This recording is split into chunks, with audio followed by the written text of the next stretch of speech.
नमस्कार दोस्तों, आज हमारा जो टॉपिक है स्थिर आयतन पर आंतरिक ऊर्जा में परिवर्तन। इससे पहले हम जो टॉपिक पढ़ा था हमने वो पढ़ा था Cp माइनस Cv में संबंध क्या होता है, और वो अपन ने डिफाइन कर लिया था कि Cp माइनस Cv बराबर R होता है। किस प्रकार से होता है उसके बारे में हम लोग पढ़ चुके हैं।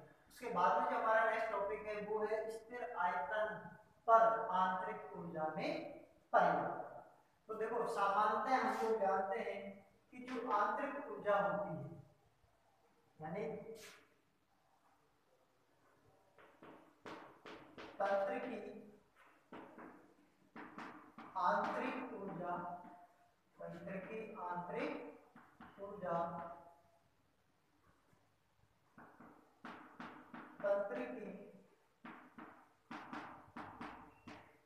प्रारंभिक एवं अंतिम अवस्था पर निर्भर करती है। अंतिम अवस्था पर निर्भर करती है, अंतिम अवस्था पर निर्भर करती है, न कि अवस्था परिवर्तन के पथ पर, न कि अवस्था परिवर्तन के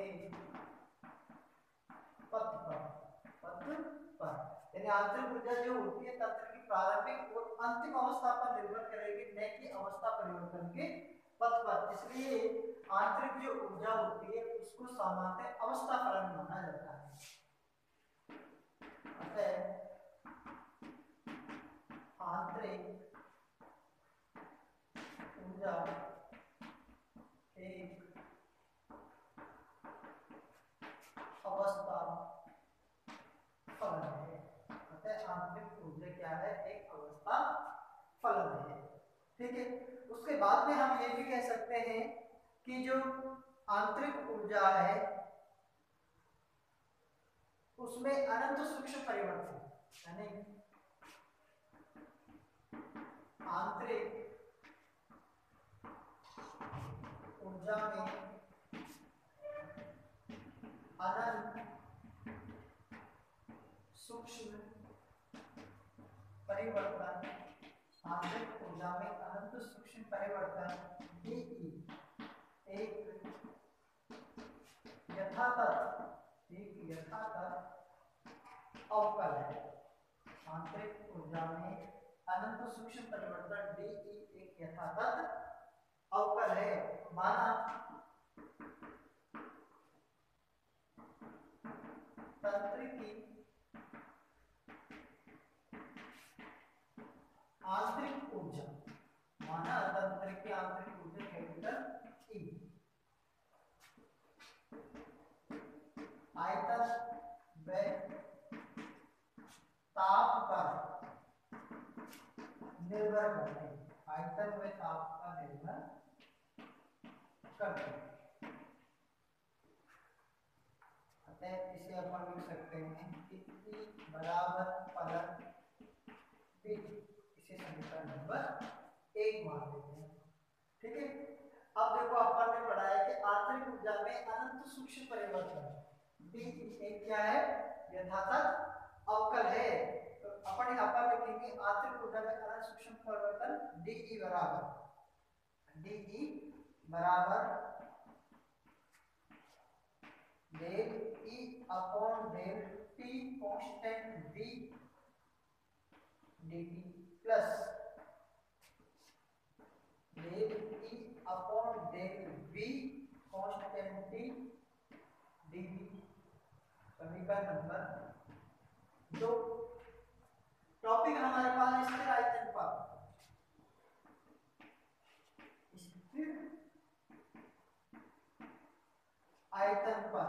अब स्थिर आयतन पर dV बराबर क्या होता है? 0 होता है। जब dV बराबर 0 होता है तो इस 0 की मान को अपने इधर रखते हैं तो d पद हमारे पास सामान्य क्या हो जाएगा?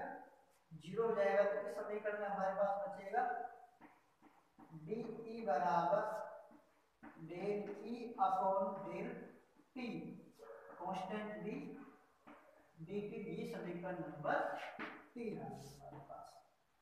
ठीक है, अब देखो हम जानते हैं और जानते भी हैं क्योंकि हम पढ़ चुके हैं कि स्थिर आयतन पर ताप के सापेक्ष आंतरिक ऊर्जा में परिवर्तन स्थिर आयतन पर ऊष्माधारिता Cv कहलाता है। तो हम कहते हैं, हम जानते हैं कि Cv बराबर del E upon del T constant V। तब समीकरण 3 से लिखेंगे हम dE बराबर Cv dt और ये समीकरण हो जाएगा हमारे पास 4। ठीक है, उसके बाद में हम समीकरण जो 4 है उसका E1 से E2 और T1 से T2 सीमाओं में क्या कर देते हैं, समाकलन कर देते हैं।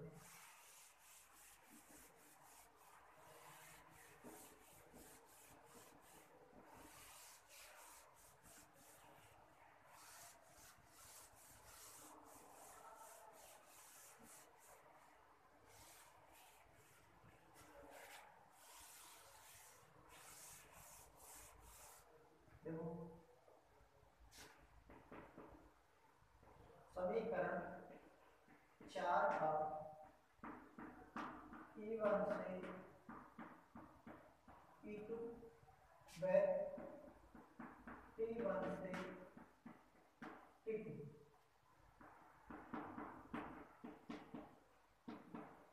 सीमाओं में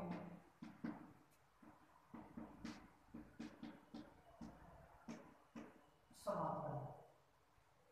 अब इसका समाकलन करेंगे हम, समाकलन साइन T1 से T2 dt बराबर समाकलन साइन T1 से T2 Cv dt। माना T1 से T2 परास में Cv का मान या Cv स्थिर है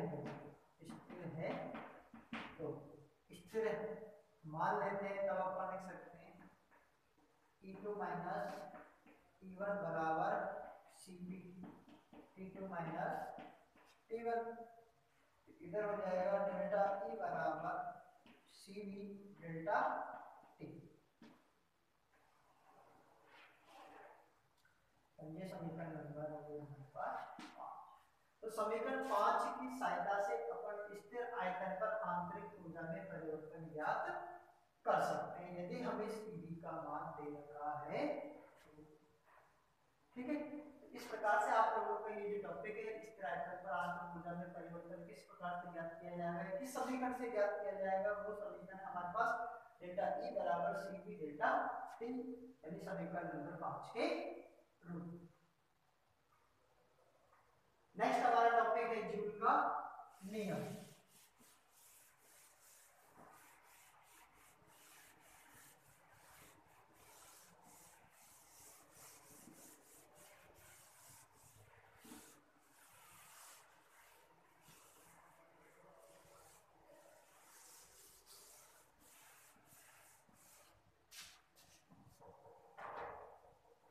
जूल का नियम, और जूल के नियम में जो समीकरण अपन को डेरिवेटिव करनी है वो करनी है del E upon del V constant T का मापन।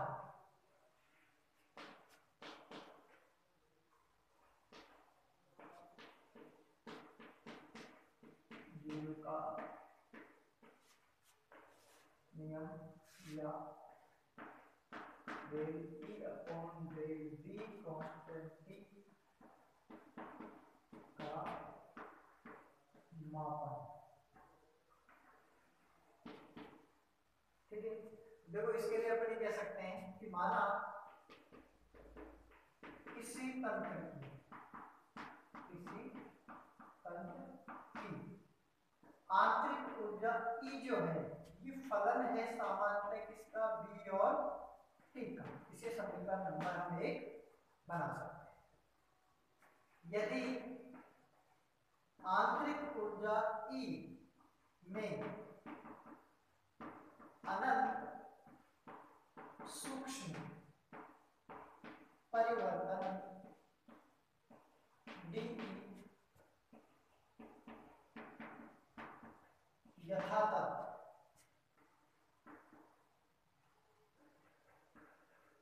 अवकल है तो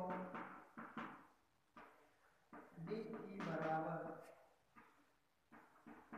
del E upon del T constant B dt plus del E upon del B constant T D. समीकरण नंबर 2। देखो अब समीकरण जो 2 है उसमें हम पढ़ चुके हैं कि स्थिर आयतन पर ताप के सापेक्ष आंतरिक ऊर्जा में परिवर्तन की दर स्थिर आयतन पर ऊष्माधारिता Cv कहलाती है। तो dE बराबर Cv dt प्लस स्थिर ताप पर आयतन में यदि परिवर्तन किया जाता है तो आंतरिक ऊर्जा में क्या हो जाती है, वृद्धि हो जाती है। इस पद का जो मान है हमें प्रायोगिक तौर पे ज्ञात करना है। तो del E upon del B constant T D समीकरण नंबर 3। तो जूल ने क्या किया था, इस पद का मान ज्ञात करने के लिए एक प्रयोग किया जिसको अपने यहाँ पर लिख सकते हैं जूल प्रयोग।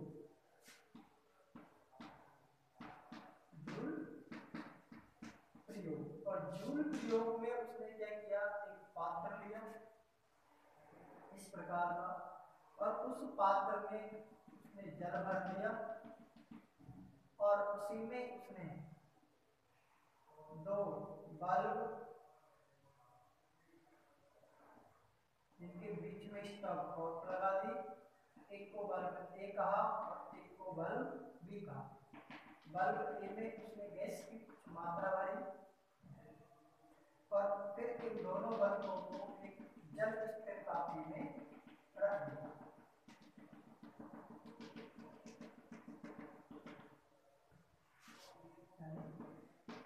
जल स्थिर ताप यानी वाटर थर्मोस्टेट। ये हमारे पास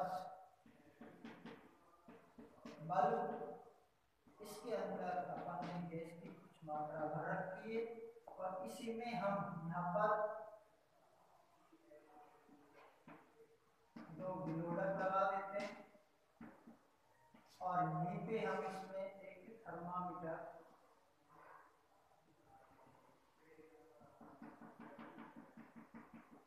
ये थर्मामीटर लगा दिया। अब जब थर्मामीटर लगाते हैं तो उस दौरान इस जल का जो जल स्थिर ताप है इसको प्रेक्षित ताप यहाँ पर हमारे पास कैपिटल टी के रूप में आया है, प्रेक्षित ताप। ठीक है, ये प्रेक्षित ताप कैपिटल टी के रूप में, या यूं कहें कि प्रयोग से पहले का जो ताप है वो कैपिटल टी है। जब अपन इन दोनों बल्बों के बीच में उपस्थित इस स्टॉप कॉर्क को हटा देते हैं तो हटाने पर जो गैस जो बल्ब ए में है उसका निर्वात में प्रसार होता है, बल्ब बी की ओर उसका क्या हो जाता है, प्रसार हो जाता है। प्रसार हो जाएगा तो फिर प्रसार होने के बाद में जो गैस है दोनों बल्बों में समान रूप से वितरित हो जाती है।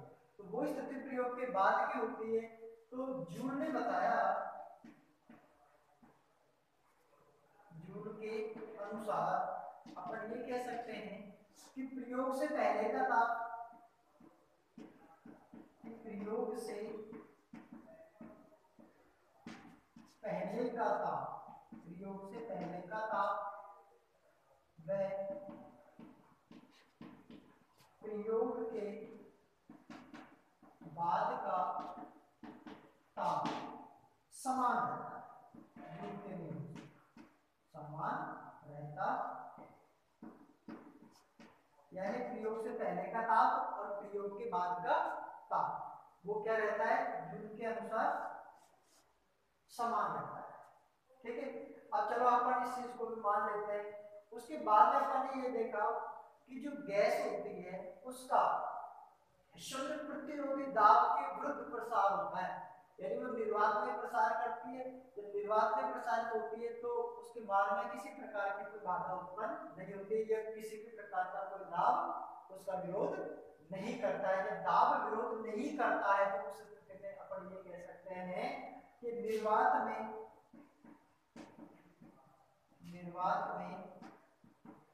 प्रसार शून्य प्रतिरोधी दाब के विरुद्ध होने के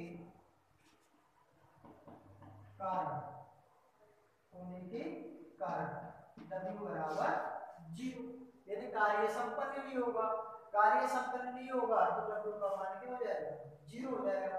और फिर अपन ये भी कह सकते हैं कि जल स्थिर ताप में किसी प्रकार का कोई परिवर्तन नहीं हुआ, ताप में किसी प्रकार का कोई परिवर्तन नहीं हुआ, तो उसके लिए अपन कह सकते हैं कि dt बराबर 0, यानी ताप का मान भी क्या रहेगा, ताप में अनंत सूक्ष्म परिवर्तन का मान भी 0 रहेगा।